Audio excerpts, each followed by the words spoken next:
Like and subscribe for endless entertainment. Our story starts off with Mitsuki being kidnapped into a new world and sees the king staring at him. He realized what's happened and begins rejoicing that he can start over his life without the people who bullied him, but the old lady discovers that his power is null, so they throw their one-star summon onto the streets to fend for himself. Mitsuki finds a hobo bridge and hides under it while slowly losing HP until Menou comes over to scare him halfway up to heaven. She notices that he's from another world based on his clothes, then offers to help him since she is a priestess of a church that takes care of lost ones as their primary duty. He asks her for some money, but she reveals that her branch is also broke and can only give him a place to rest. Menou takes the lost one towards the city while Mitsuki questions her about his new environment and wonders what he can do to help. But she explains that for many years people from Japan has been summoned to their world, so a lot of their knowledge and culture has already been ingrained into this land. Menou asks him how he got here, and after he tells his story she realizes that it must have been the king.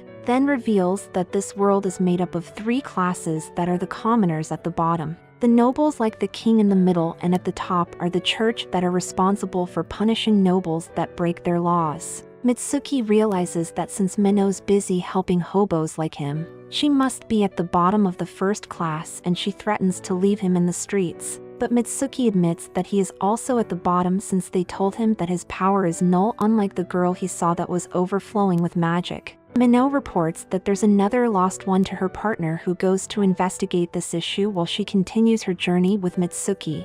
The best girl tells him that there has never been a summoned person without a pure concept ability, so he must have one inside him as they finally arrive at the totally not suspicious church. They go inside where Mitsuki sees that it's abandoned, so Menou says that her sect doesn't have enough money to maintain it, but wonders if the power he possesses may help them. Mitsuki isn't sure about what to do until she gives him a little encouragement, then instructs him on how to activate his dormant power, which allows him to go into a deep trance to gain access to his pure concept, and he uses the null ability to erase a statue from existence. Mitsuki is surprised that he can use magic and decides that anyone that tries to get in his way will be destroyed, but when he turns around, Menou gives him an immediate brain surgery to bring an end to his subscription to life. However, his loot box suddenly begins glowing, and as his last act, Mitsuki attempts to give her a one-way ticket on the Heaven Express. Menou walks over to the expired human and tells him that even though he did nothing to deserve this, there has been too many lost ones who have brought nothing but disasters to this world.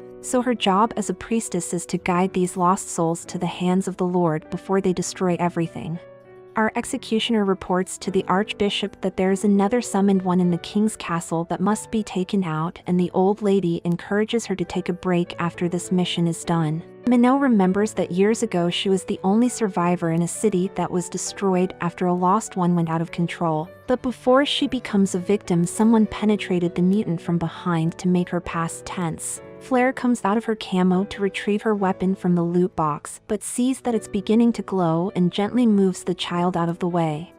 The lost one begins absorbing all the white powder around her to create a mech suit to fight against the priestess, but the monster gets easily disarmed by Flaire before a church is suddenly conjured around the beast that instantly breaks it apart to bring the battle to an end. Then Orwell walks into the destroyed city so she can look for more survivors and tells Flaire to look after Menou in the meantime.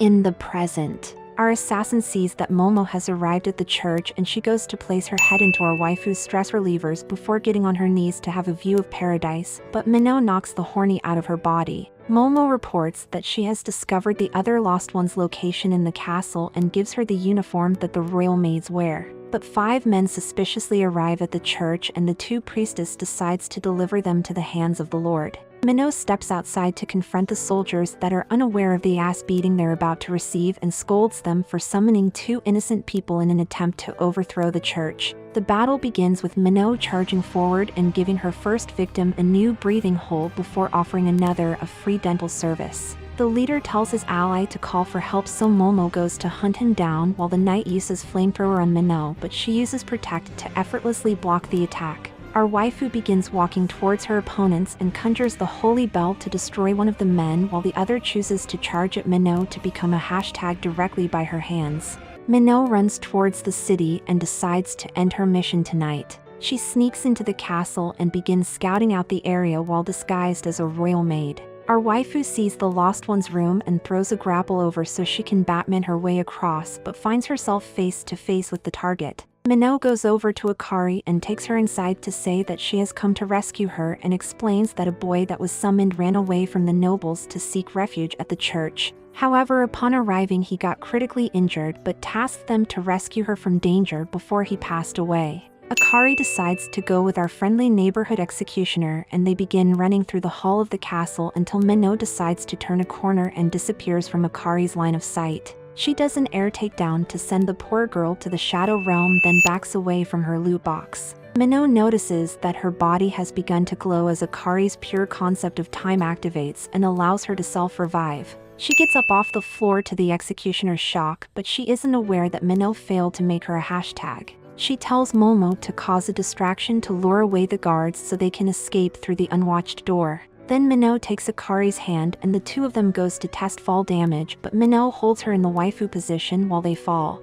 At the church, our MC reports that she can't find a way to eliminate her target, so Orwell reveals that the longer Akari uses her pure concept, the more it will eat at her mind until she becomes crazy, and tells the priestess to return to their capital within 3 days where they can perform a ceremony to make the lost one past tense. Menou goes over to Akari to wake her up to come and eat the delicious food she made, before informing her that their enemies from the castle are still after them, so they must make their way to the church's capital where they can perform a special ritual to send her back home. Akari have doubts about going back to her world and explains that she felt true happiness for the first time when they met at the castle. So our executioner tells her that they can remain together until the day of her ritual. While Momo sits outside listening to her girl getting taken, the cuck Loli reports that the king have been arrested for his crimes against the church and gives her Dom the train tickets she bought for them, but there is one extra for herself because she doesn't trust her queen with Rizgat Akari.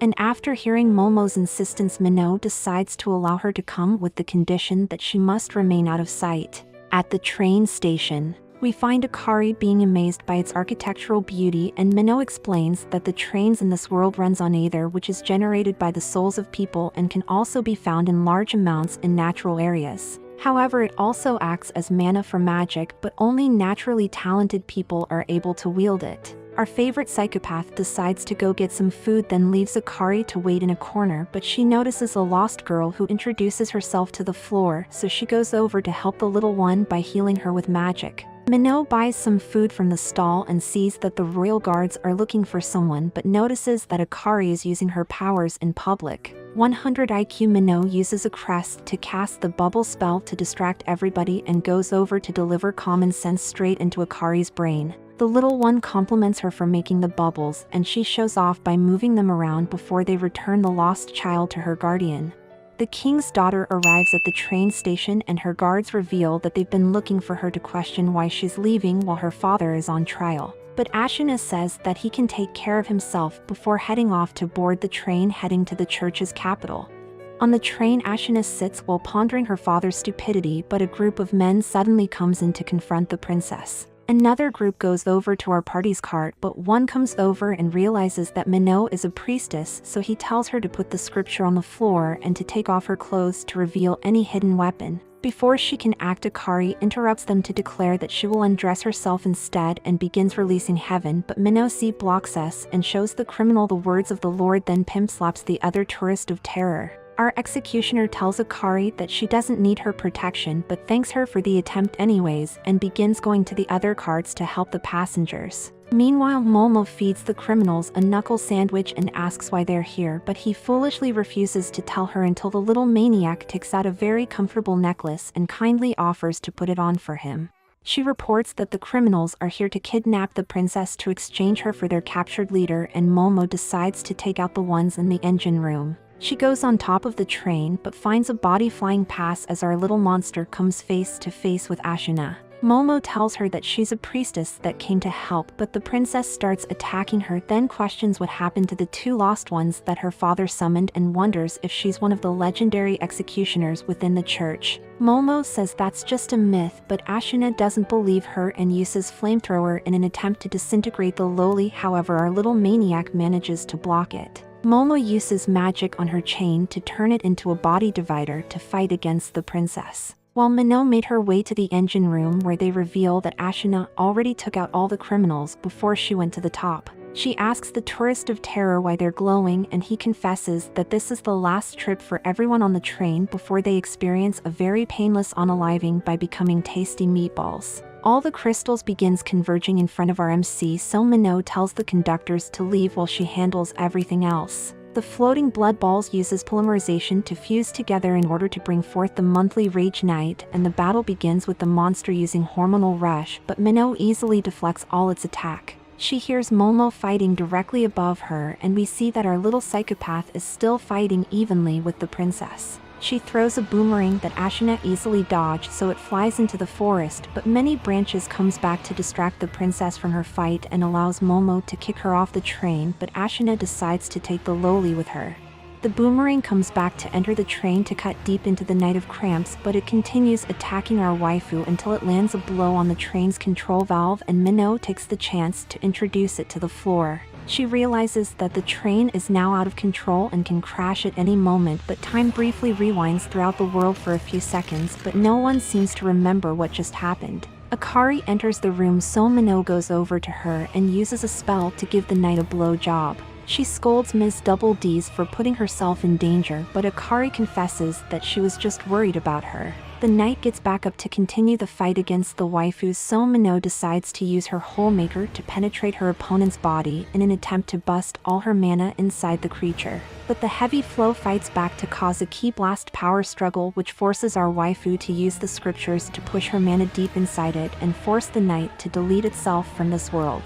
Akari congratulates her on winning, but Menou knows that the train is still out of control but realizes that she doesn't have enough mana to do anything. Our executioner sees the walking power bank right beside her, and they go on top of the train, where she reveals to Akari that she's going to plug into her mana port to cast a spell that will save everyone's life. The women begins touching each other as Menou conjures a gate that makes a net to surround the train. Then she begins taking power from Akari, which surprises her because it's a lot larger than she ever expected. Our MC uses all the mana she has gained to slow down the vehicle as much as possible until it stops just before the trains can get a love tap. Everyone begins exiting at the station, but Menou has a faint memory that she passed away while failing to stop the destruction from happening.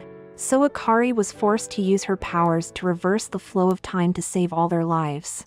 Our party boards another train, and Menou confirms with Momo that something strange happened during their battle, so our MC decides to stop Akari from using her abilities until her execution, or they'll risk unleashing another calamity on the world like when she was a child. After Orwell tells Flaire to take care of Menou, she goes over to the girl and notices that the orphan has the potential to become a powerful priestess, but she decides to leave some money behind and begins walking away. Having nowhere to call home, Menou decides to start following the path of her savior, and on their journey the girl saw the priestess guide many lost ones to the gates of heaven. They arrive at the continent of Salt, where Flaire explains that it once was the home of an entire civilization until an otherworlder went out of control, which resulted in everything on this land being turned into salt. She uses this as an example to show that what happened to her home is insignificant to the disasters the lost ones are truly capable of. And Menou decides that she wants to be an executioner to prevent something like this from ever happening again. At the sanctuary, our little monster learns about everything essential in this world. Flaire explains that in the past their people once reigned over the entire world with help from the lost ones until their pure concepts began evolving to cause disastrous calamities that ended many lives, and since they can't send them back home, the travelers must be eliminated at all cost. The children began being taught the best ways to destroy someone's mortal vessel, but the girls seems to be traumatized by what they're learning to do. Menou goes over to Flaire to report that none of the girls have the will to unalive people, so she will make up for them by executing more lost ones than anyone else. Flaire begins laughing and reminds our little psychopath that she is below average in both mana capacity and physical ability, while only having average mental ability, with her only advantage being pretty privilege, but Menou insists that one day she will be as powerful as her. So Flaire decides to make the little monster her successor and starts teaching our MC everything she knows. Menou awakens on the train but sees Akari also leaving sleep mode, and they realize that they're close to the capital. Our party leaves the train station and Akari wants her queen to show her around the city, so Menou promises to take her on a date after they visit the cathedral. They go inside the building where Orwell comes out to meet with the young ladies and tells Akari that her going home ritual will be completed in 2 days. Then asks Menou to investigate some young women who have recently gone missing within the city. At the hotel, Ms. Melanchest seems to be in a very bad mood, and when Menou goes to check on her, she explains that even though she promised to go on a date with her tomorrow, she still accepted another mission. But before Menou can speak, Akari storms off to take a bath. Our assassin calls over her side piece to hand over the task to investigate the disappearances so she can have time to bring out the main chick, and the cuck Loli decides to do it as a favor. Menou goes back inside where she finds Akari coming out in her towel to apologize for how she behaved earlier, but Menou tells her that she will take her on a date, and Akari embraces her so hard that her towel just happened to fall off. The next day, the young couple goes into town to enjoy all the beautiful scenery they can find while rejoicing in each other's company until night falls to bring their adventure to an end. Akari decides that she's gonna go have a bath, so Menou takes the chance to go outside and listen to Momo's report. She tells our waifu that all the missing women disappeared near the former royal palace, so the nobles may be involved, but she needs to investigate further to be sure. On the day of the ritual, the two women walks through the town for the last time, but Akari sees a cosmetic stall in the streets and Menou decides to buy something for her side piece, which makes the waifu mad since this is their final day together. So our assassin takes her headband to make a flower on top of it and place the gift in her hair. Our party goes to the church and meets up with the archbishop to perform the going away ritual. Orwell leads the girls into her secret room that has a kinky chair in the center and tells Akari to go sit in it. However, she hesitates for a moment, but with some support from Menou, our favorite double D's decides to go into the sub-chair and waits for them to send her home.